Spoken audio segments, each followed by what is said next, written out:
أعوذ بالله من الشيطان الرجيم. بسم الله الرحمن الرحيم. يا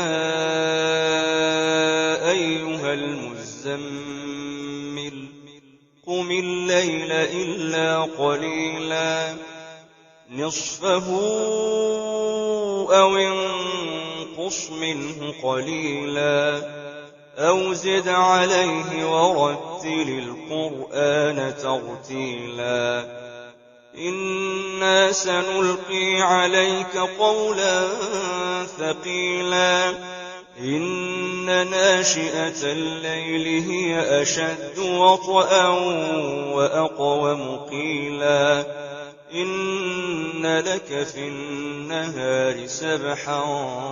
طويلا واذكر اسم ربك وتبتل إليه تبتيلا رب المشرق والمغرب لا إله إلا هو فاتخذه وكيلا واصبر على ما يقولون واهجرهم هجرا جميلا وذرني والمكذبين أولي النعمة ومهلهم قليلا إن لدينا أنكالا وجحيما وطعاما ذا غصة وعذابا أليما يوم ترجف الأرض والجبال وكانت الجبال كثيبا مهيلا إنا أرسلنا إليكم رسولا شاهدا عليكم كما أرسلنا إلى فرعون رسولا فعصى فرعون الرسول فأخذناه أخذا وبيلا فكيف تتقون إن كفرتم يوما يجعل الولدان شيبا السماء منفطر به كان وعده مفعولا إن هذه تذكرة فمن شاء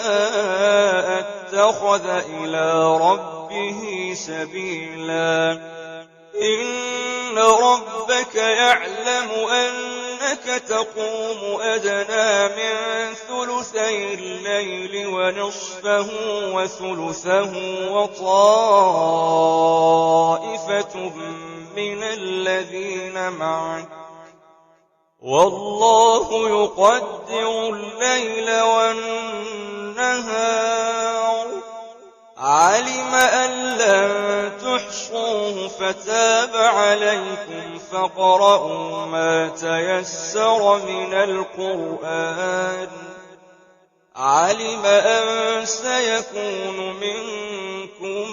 مرضى وآخرون يضربون في الأرض يبتغون من فضل الله وآخرون يقاتلون في سبيل الله فاقرؤوا ما تيسر منه وأقيموا الصلاة وآتوا الزكاة وأقرضوا الله قرضا حسنا وما تقدموا لأنفسكم من خير تجدوه عند الله هو خيرا وأعظم أجرا واستغفروا الله إن الله غفور رحيم